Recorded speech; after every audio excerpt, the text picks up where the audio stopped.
Precocious Lotus here. Oh, Dr Audrey Tang. Have you been watching Mental Health Matters? I hope so. But tonight it's Skits and Quibbles, where I get to meet the most amazing people from the arts world and listen to how they've commenced, gone through, and are helping other people on their journeys, the highs, the lows, and really their thinking behind their performance. And today I'm meeting Andreena Leeanne. She is the author, she's a speaker, she's an activist, and she's written this lovely anthology. It's a very powerful anthology. We're going to be hearing her perform some of her work. But before that, please join me on the main stage. So, today's burlesque move, I thought I would use a prop, in particular a fan. Now, one thing I will say, if you're ever using fans, that makes a great noise. And if you've got a whole class doing that together, that's fantastic. So, a way you can use a fan will be with the simple leg caress. You can use your fan, so you can have your fan however you like, but you flip it open, and then you can bring it up your leg. And that's another nice way of using it and posing with your fan. That's just one example of fan work. I will give you more if you keep tuning in to Skits and Quibbles. But are you ready and warmed up now? Because we are going to meet the fabulous poet, speaker, activist, Andreena Leeanne. This poem is called Charred. I try so hard at life. I do everything I can all of the time to occupy my mind in order to forget. Over the years, Mom has told me to forgive and forget. My mind won't allow me to forget, and my body, so fragile at that time, won't allow me to forgive. I've tried to put it all behind me and live. I don't think I will ever forgive. My life now is not that hard, but my past life is scarred, charred, blackened like tar. If only I could go for a lifelong drive in my car. I try so hard at life every time so I can forgive and forget. Mum said, what's done is done, now move on. I have moved on, at least until something goes wrong and brings me back, or something goes right. I feel like I don't deserve that delight. This plight has no end in sight, and I don't think I will ever be all right. Thank you.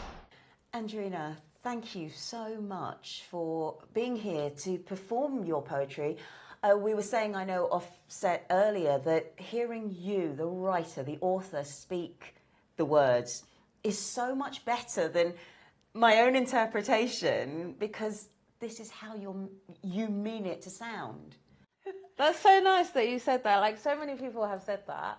And when I've heard people read my poems on stage, I'm like, oh, I didn't say it like that. That's not how I say it. Yeah. It's very interesting. I mean, especially because Charred is quite a special personal anthology. How did you come to write it? I know it's about survival, it's about trauma, it's about resilience, but do you mind sharing your story? Yeah, so I started writing in February 2014 because my partner, who I've been with now for like 12 years or something, it feels like forever. It's such a fantastic relationship. She decided that she didn't want to go clubbing anymore. Like, we were always going clubbing. We were like 30 or something, and she said, like, you know, we always do what you want to do, going clubbing, all your friends are DJs, like, why don't we go to theatre or poetry night or something? And I was like, oh, that's so boring, I'm not ready for that yet, I want to carry on partying. And I thought, okay, I'm not going to be dismissive of her feelings, I'm going to find an event. So I found an event on Facebook, it was called Open Minds. We were at this event now, and I was queuing for the toilet, and someone says, oh, you know, you look creative. Do you want to be on the open mic? And I was like, no, I'm only here to support my partner. Like, why would you want me to do that? So anyway, I was sitting there, I was listening to the poetry, was listening to, like, there was performers, burlesque, belly dancing. There was so much going on, and I felt so inspired. I was like, you know what? I think I'm going to do something, yeah? So I went back to the person and I said, right, if you get me a pen and paper, I'll write something and then I'll perform it on stage. And what happened was I wrote about the night. I got up on stage. I shared what I wrote, and everyone clapped for me. There was about 40 people in the room, and they clapped. And it's the first time in my life that anyone has ever clapped for me. A year before, Jermaine wrote me a journal. She gave me a journal and told me to write down like how I feel, because she thinks that would really help me. She writes a lot. I was very like angry. I used to shout a lot. And she was like, instead of shouting at me all the time, write down how you feel. And I was like, no, I don't want to do that. So I chucked down the journal, innit? I just flung it down in some cupboard and left it there. But after this open mic night, when everyone clapped for me, on the drive home, I said to Jermaine, where's that journal at home? I need to find it because I want to start writing more. Because I really connected with the people actually like clapping for me. Like I wrote my first poem and performed it on the same night. Like who does that? So that's what happened. So we got home, I found the journal, dusted it off, and anything that I felt to write about, anything that happened, like there's a poem called Workmate No Mate in the book, because I was having a problem with my work colleague at work, and I wrote about it, and I found that every time I wrote about something, it really helped me. Like it helped. I didn't have to tell anybody about it. I'll just write about it, and that's what happened. So I said, Jermaine, I love this poetry stuff. I love this writing thing. Let's go to all the poetry nights in London. I know I'm a bit like extreme, excessive. I don't know, just over the top. So we went driving around the whole of London, going to all these different poetry nights in 2014, and I just loved it. And then what happened after that was I started feeling like I can't do some of my LGBT-related poems in straight venues because of homophobia. And then there was a time when there was a guy said faggot in his poem, and I was like, this is just unacceptable because faggot's a derogatory term and stuff. So I was like, do you know what, Jermaine? What we need is our own poetry night. We need poetry LGBT, where LGBT people can come together and share and express themselves and be creative and all of that stuff without judgment of being like traumatized by people's homophobic slurs and stuff like that. So that's how I started Poetry LGBT in January 2015. And I did all of this while I was working in the NHS, so full time. So I don't know, it's a long answer to how did I get into this, but I think it's a complex story, and I think it's important to hear that. So it's taken me grateful. On a journey. Absolutely. I'd like to, and it is because you've brought it up, because the minute you said it, that people applauded, it really it hit me. It was one of those moments where you just go, oh my goodness, this person has not experienced that before, and that's heartbreaking. Do you mind sharing a little bit about how the abuse and the trauma in your childhood had affected you mentally? Sort of the worthiness or worthlessness that you might have felt. Yeah, definitely. Like, I've worked through it over the past like 5 or 6 years because it was something that I never spoke about for 30 years. I was silent about it. And if it wasn't for poetry and writing and creativity, I would have never shared what happened to me. So the long and short of what happened is that when I was 5 years old, my mom got with this guy in Jamaica, and he started sexually abusing me. And although I begged her not to marry him and all of that stuff, she still went on to marry him. She brought him over to the UK, brought me and my brother over to the UK. We were born in London, but we grew up with our grandparents. And she would often come back and forth to visit us in Jamaica. And one of her visits, she met this Jamaican guy, fell in love, whatever. He started abusing me. And even when she brought him over to England, the abuse continued. And it was, I know the story now, but at the time it felt like I was 10 years old at this point, and my mom went to work, sounded like she went to work, and then came back into the house really quickly, almost as if she knew something was happening, So, and she bursted into the room when I was 10 years old, and she saw him sexually abusing me, and she called the police. She got him arrested. He spent 3 years in prison.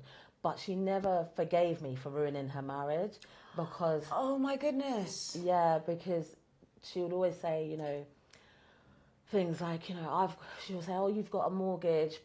You know, I always wanted a house. I always wanted a mortgage. You've got a mortgage because you've got a partner. I never had that because you took away my husband and stuff like that. She would say horrible things like that. And we don't really have a relationship now. But that's the story, how it went in my head, where she went to work and rushed back in.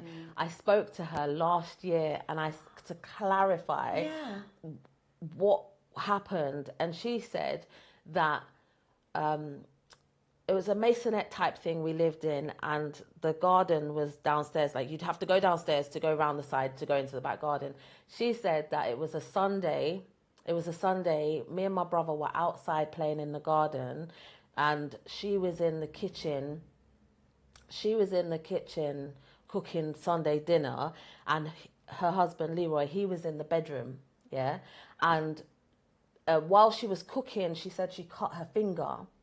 And she rushed into the bedroom to tell Leroy that she cut her finger, and that's when she saw him abusing me.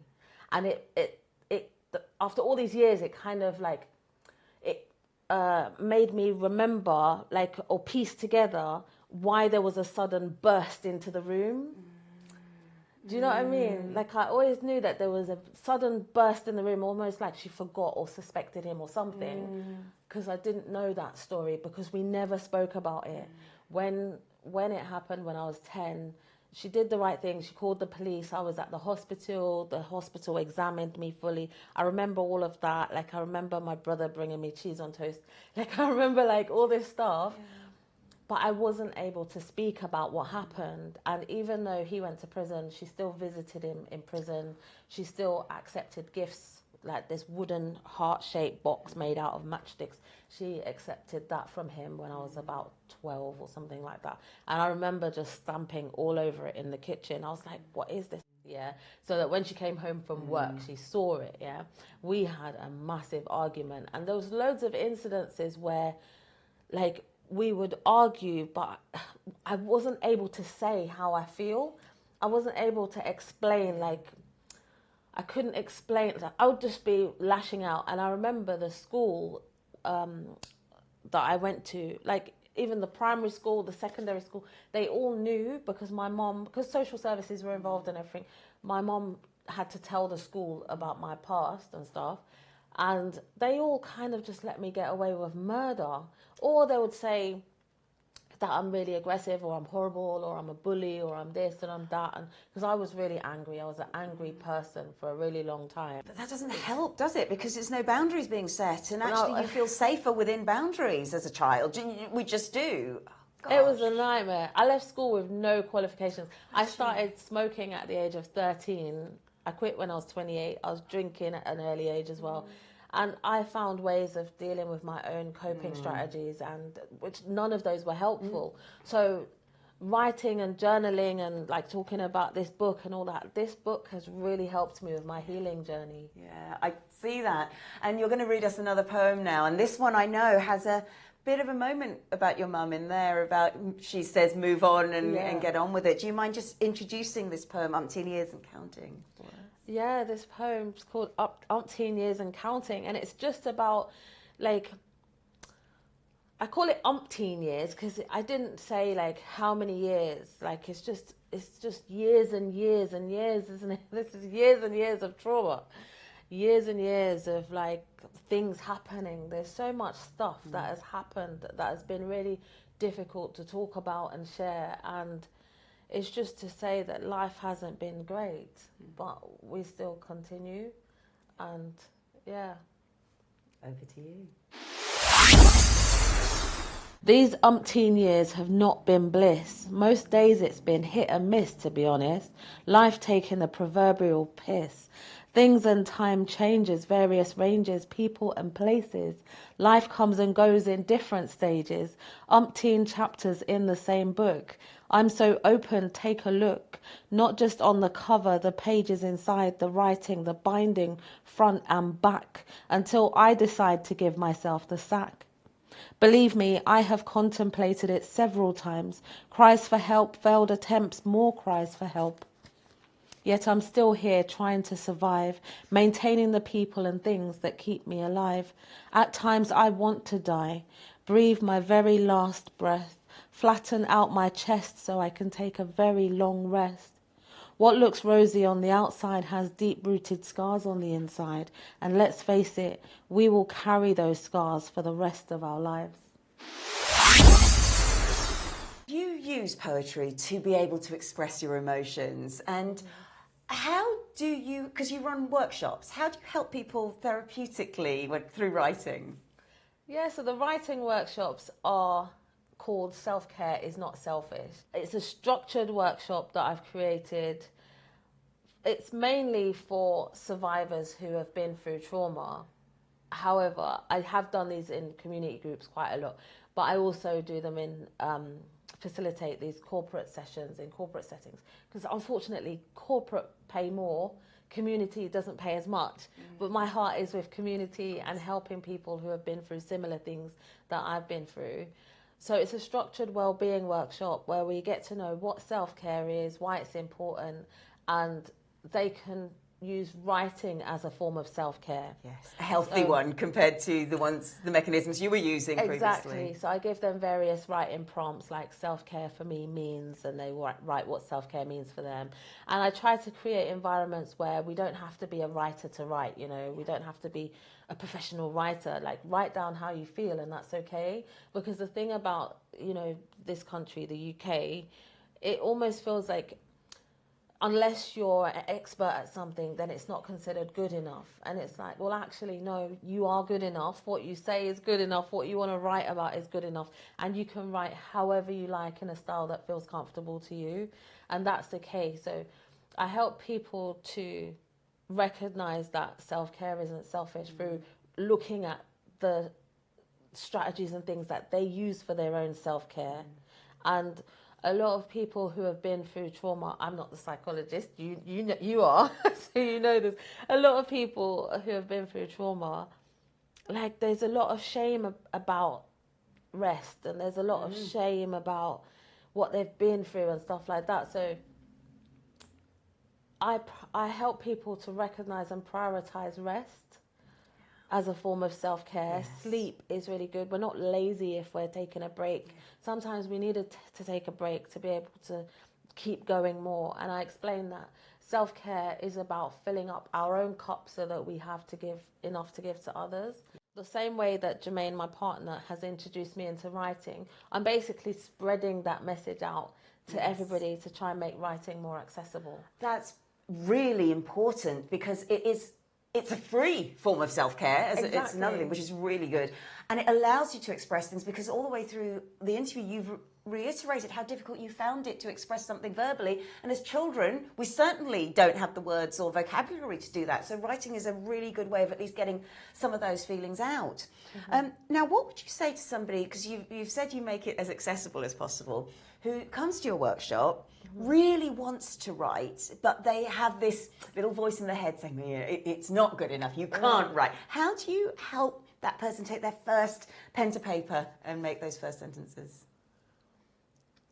I just tell them to be as creative as they like. You know, the first thing I do actually is, when it's an in-person workshop, I give each person like an A4 sheet of paper and a load of crayons for them to write their names in any creative pattern or design or anything they want, yeah? And then they hold up their name in front of them, and then they introduce themselves by saying as much or as little as they want about themselves. And what that's done is says, creativity is welcome here. Yes. Like, however you decide to free flow your name on this, whatever colours you choose to use from the crayon selection, like, this is your space to be creative, and you are welcome to be creative here. And I appreciate anything that you write.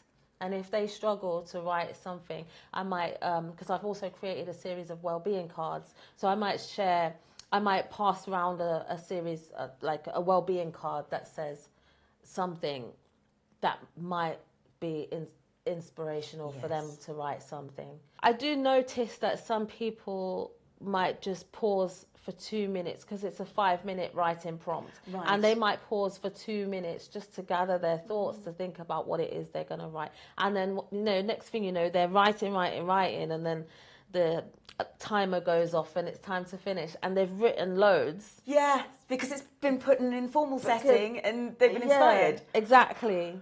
So it's almost like magic. I don't know, because the same way like I found writing and like people clapped for me and stuff, there's a point in the workshop where if you feel comfortable to share what you've written, we take it in turns to share what we've written. I also say it's not a competition. We're not looking for the best writer or anything like that. Just feel free to express yourself however you like. And after each person shares, I make sure that everyone gets a round of applause, because it takes a lot of courage to actually share what they've written. And a lot of the times in the community settings, I found that people do use writing as a form of therapy, but some people don't. And in that space, it's the first time they've ever written anything. In the workshops, especially when it's in person, I give them a journal each.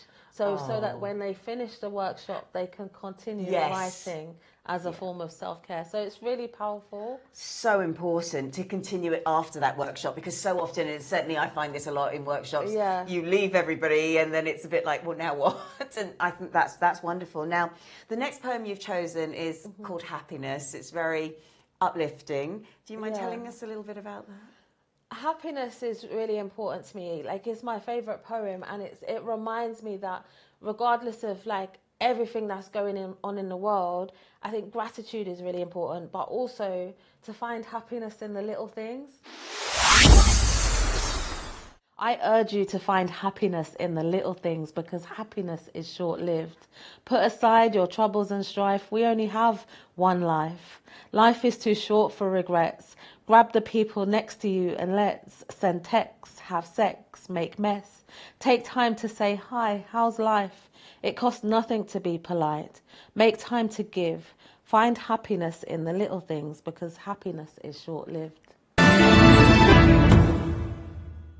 Hello, join me, Stacey Bullock, host of Tools for Everyday Living, on E360's Positive Vibrations channel every Friday at 4 p.m. Pacific Standard Time on E360 TV. Right, Andreena, this is what we give all of our guest stars. This is the Action for Happiness, 10 Keys to Happier Living. Yeah. Spells out Great Dream. It's all the different things we can be doing for our well-being. And all of our stars get 1 minute to go through that with me and tell me what you've been doing under each category. So I will say giving, you give me an answer. When have you been relating to people, exercising, you tell me what you've been doing. Yeah, but when you speak, it's going to like slow me down. Yeah, so I'm just going to give you the title. I'm just going to go give it. All right, are you ready? Wait, what am I going to say for giving? Okay. Okay. All right. Okay. Giving. My book, Charred. Relating. Connecting with my partner, Jermaine. Exercising. Walking. Awareness. Saying thank you. Trying out new things. I am learning a handpan instrument right now. Direction, having a goal. Staying focused. Resilience, bouncing back. Writing. Emotions, seeing the good in things. Being positive. Acceptance, being comfortable with yourself. Self-care, being how I am. And meaning, being part of something bigger. Just showing empathy, kindness and compassion with people. Amazing! We've had another person complete the whole thing. You have had, well done. So you join Dr. Gus at the very top of the leaderboard. Well done.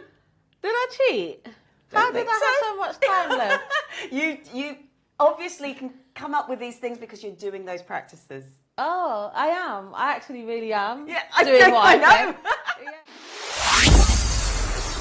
Well done, well done.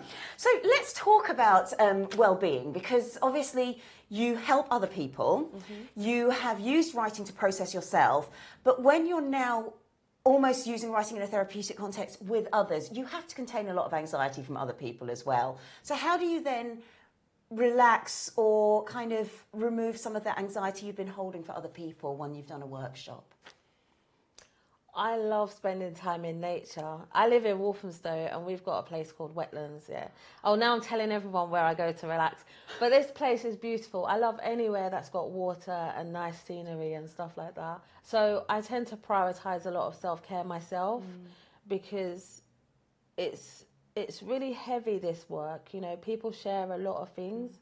And they like, especially where I talk about abuse and stuff like that, I've had so many people share with me that they've been abused as well. And it's been really difficult to hear and process other people's emotions.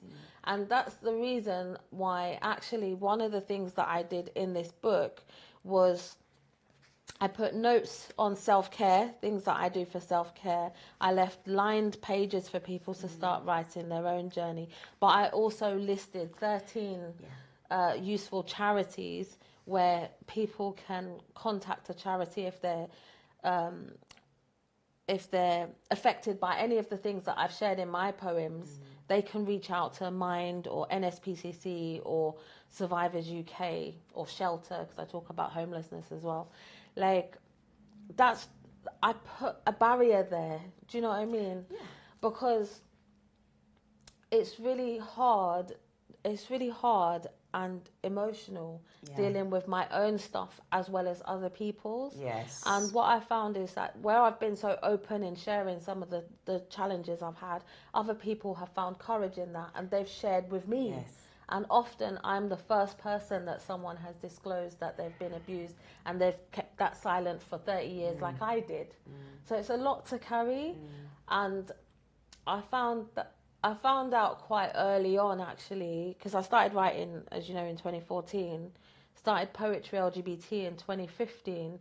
And I found out quite early on that, like, I would need a day off after my poetry event. I couldn't just like do my poetry event where we have 20 people on stage pouring their hearts out and then I just go to work at 9 o'clock the next day. So I found that I had to use, so I used up a lot of annual leave on my day, the day after the poetry event, because sometimes I would feel really low and I'm just like, I'm feeling low for myself, for what I've been through, but I'm feeling extra low for the stuff that I'm carrying for other people. Yeah, it was really difficult. So I knew that I had to like develop these strategies to try and safeguard myself. Otherwise, I wouldn't have kept going for 9 years because it's a long time. I agree. To keep going. And I think this is very practical advice for anybody out there, because so many of our guests, like yourself, you have a very successful career as a writer. We've had musicians on, we've had other people who have had to, at first, balance the two things of working 9 to 5, usually in a very demanding job, as well as doing all of their performance work as well. And so on that note, you are now very successful as a writer, you are running your workshops, you go to events and you speak. What piece of advice do you wish someone had given you as you started out? How much being myself can impact others. Like how much just me being myself, how inspirational that would be for others, because I didn't have a clue that embarking on this journey and doing the things that I do, how inspirational it would be for others. Yeah. Do you know what I mean? Yes, because actually that's so important to talk about with somebody who's been through trauma like yourself. You don't get told that. You don't get told you're going to be inspirational or you're worthy and so on. And I think that's incredible. And that's really important. I'm so glad you said that. Yeah, I didn't realise how impactful me speaking my truth about my stuff would be. Like, I think, do you know what it is? My mom always said, like, if I ever tried to bring it up, she'd be like, you know, move on from that. Forget about that now. That's all in the past. Like, leave that. Like, why are you bringing it up now? And I squashed it and squashed it and squashed it for so long. And it actually was eating me from the inside out. Like, it was so destructive. And I think, I'm 42 now. And I think if somebody had said when I was 30 or 25 that A, it wasn't your fault what happened to you. Yes. And B, if you do speak up about what you've been through, not only will it heal you or help to heal you from what you've been through, but you would go on to heal hundreds of others with your journey. If I'd known that in the beginning, I think I wouldn't have, it felt like self-harm what I was doing to myself. And that, the drinking, the smoking, the partying, the getting ridiculously drunk and all of that, sleeping around. Like, I did all of that. And now... It explains the anger as well, because it's quite a lot to hold on to. Yeah, of course, sorry, I interrupted you. Now look at you. No, it's just, you know what it is? Like, you know, they say hurt people and healed people heal people. Yeah. I've spent the last 5-6 years on this heal people journey. Yeah. And it's been so inspiring and impactful for me as well as for others. And even when it's hard, even when I find it so difficult, because the relationship with me and my mom has totally broke down. Like, there's no going back with that now. And partly it's because of the poem, No Longer Keeping Secrets, which I'm not going to read now. That's the other boundary that I've put in. There's a poem, that my longest and most deepest poem is called No Longer Keeping Secrets, and I won't read it anymore. Like, I just won't. It just brings me back to that place and the emotions and that. So I just won't read that poem. But when I put this book together, because this book came about because during lockdown I was thinking about all the children who are stuck indoors being abused, and I wrote a poem called Child Abuse, and it was, I don't know, even though the book is for adults, it was like I was trying to reach young people to say, what you're going through now is hard, but it'll be okay, you'll be okay. Like, I didn't know how to express myself to reach the young people who were stuck at home with their abusers during the pandemic. And I felt like I just needed all my poems in a book so that I can put the book out there for people to know that they're not alone in their struggles. And that's the only reason why all these poems were handwritten poems from the time I started in 2014 to 2020 when I published the book. And it was so difficult because they were handwritten. I used to write, I still do, I write them in pencil. It's handwritten in my journal. So I had to type these poems up, which meant I had to go back to really traumatic events to actually write them, type them up, to send the manuscript to the publisher, to then get it in the form of the book.